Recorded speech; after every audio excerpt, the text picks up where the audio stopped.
I aimed just below the ear and that's where I hit her. I'm pretty sure a yearling took off down that way there, which is more or less the way that I'm planning on heading anyway. Maybe this way a little bit more, but we pick up the marks, we might follow it, see where it takes us for a bit. But, more after a stag than anything now that I've got a bit of meat down, so yeah, there is a fresh, well, there was last time I was here, quite a fresh rut pad that way, so I'll go see if that's been worked up again and see if it still stinks like stag, but yeah, off to not a bad start. A couple of hours in, so we'll take that as a win and we'll just carry on. Just sneaking down the spur.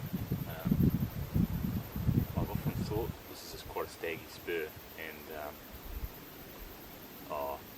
a week or so back I was sneaking along in the same spot, just a bit higher, and saw a stag's antler from about 10 metres, and he was sort of coming towards me. Had the bolt closed, just needed him to step forward and he would have been dead, but wind just changed and I saw his antler stop and he smelt me and took off, so I'm back here looking for him today. And I was just coming down the same area and it was showing interest, so I thought, oh yep, it's promising. We came down and I just thought I'd just check out a real fresh rub, and as I got to it, I looked down and I could just see this big girl's head just as she was bedded here, just sort of snoozing. And I just about shot her and I thought, oh, I better turn the gun cam on, even though you probably won't see anything. So fired the shot, and the yearling I think was bedded just behind me. That's sort of where we are now, and heard it take off. No stag with them that I can see, so we'll keep looking. Might get this meat hanging up, cool them down, and keep looking for a stag and come back and pick it up on the way home, I'd say. Yeah, good start though. She looks like a mature girl, so can't wait to get her jaw out and have a look.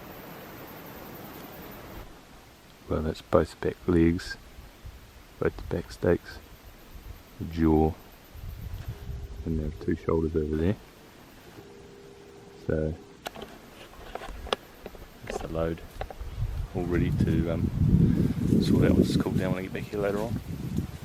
I thought I might have heard a stag moan while I was doing that, but if it was very short. Not a lot of passion behind it anyway. But I'll just pick up my gear now. I know where the spot is, so I'll definitely cruise through here on the way home. Pick up my meat. Alright, get into it.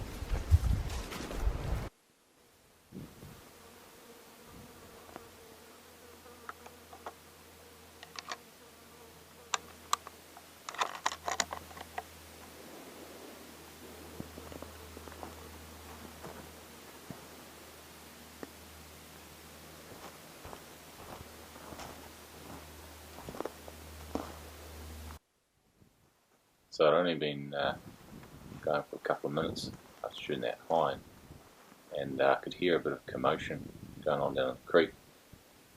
So I actually thought it was a stag coming in towards me at first, so I sort of held tight for a moment or two until I realised it wasn't getting any closer. So then the plan was to head in on that noise, and I snuck down and had a look through the scope, and I could see an animal, so I knew it was a deer. I just couldn't get a clear shot. I was going to have to move, get myself into a better position. So I scurried down there, and when I lifted the scope back up, I could see what I thought was a stag rubbing his antlers on a tree. So I thought I'd take the opportunity and have a shot.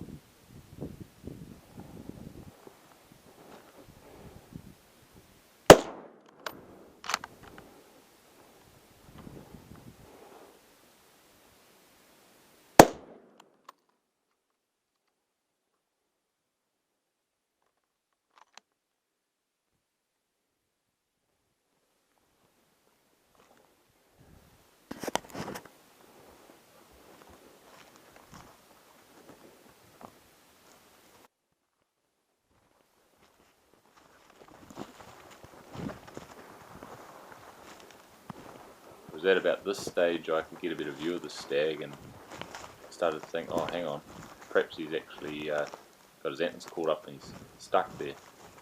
And as I got lower down, that proved to be the case.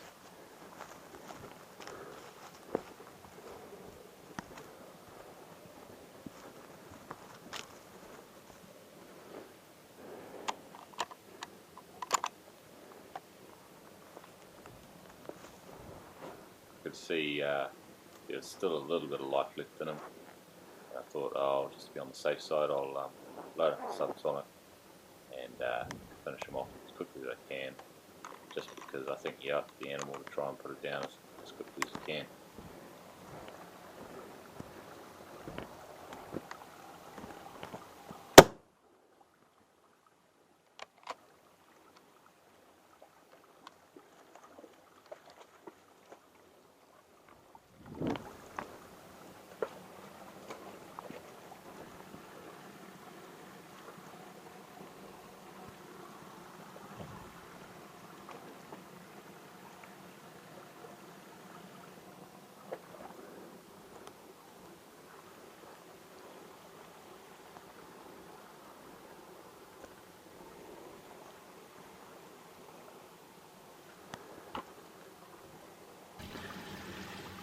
Yeah, not a good way to go.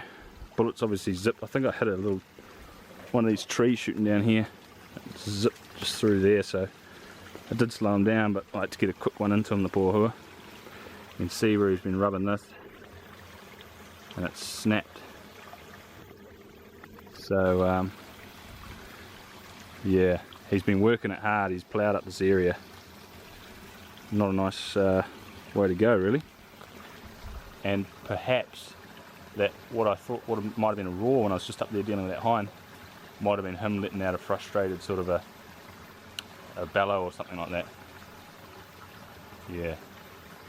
Oh, in a way, it's not the way I would have liked to have got him, but in a way it's I'm glad that I got here to save him from dying here slowly and horribly.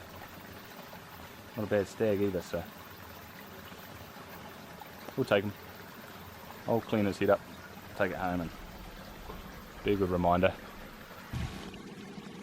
Maybe that's why there wasn't a stag with that hind and yearling.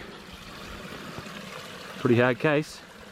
You definitely hear them getting tangled up and dying, but I've personally never really come across one like that. He rubbed up the wrong vine, eh? And he paid the ultimate price. I'll see if I can get him out and get some photos with him anyway, and give him a bit of respect, take the meat and the head. Yeah.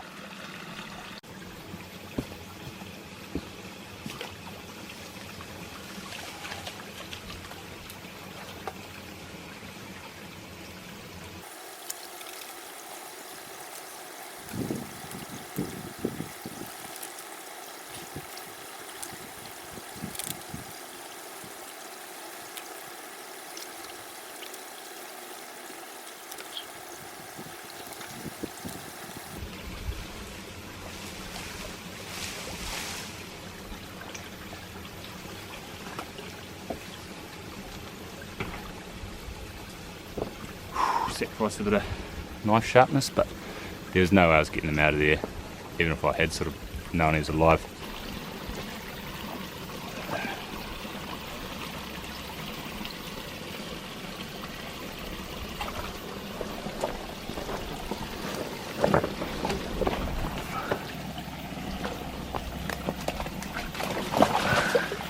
Well, it is quite disappointing really, because I would have loved to have rolled up a stag like that, and you know, had a great hunt, had a good hunt on that hind just back there. But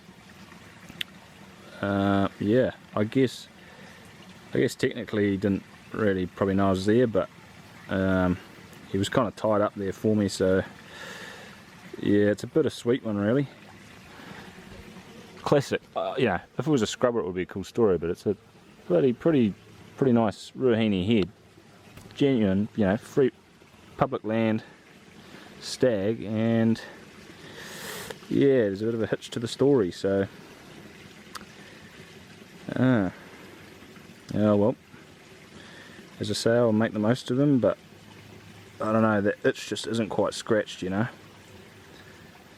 I like to hunt for the hunt.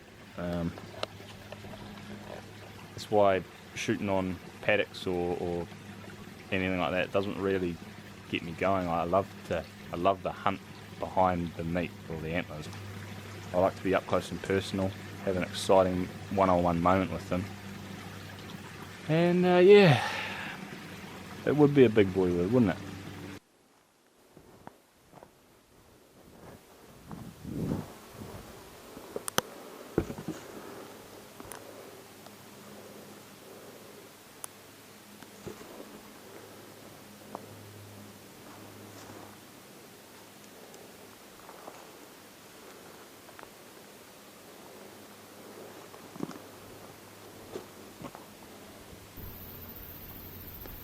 Yep, she's sick of the sight of me boning out venison.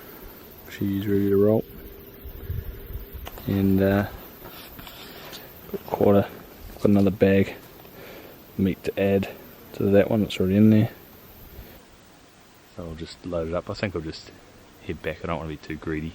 Yeah, there's only so much meat that I can fit in this pea cow, so I'll carry on. I might give the odd raw just to sort of pinpoint stags for another time if I get to any good spots, but yeah, just be me grunting out, grunting the load out, plus the head obviously, to the car. So yeah, so she calmed down a bit. Got a nice calm afternoon, so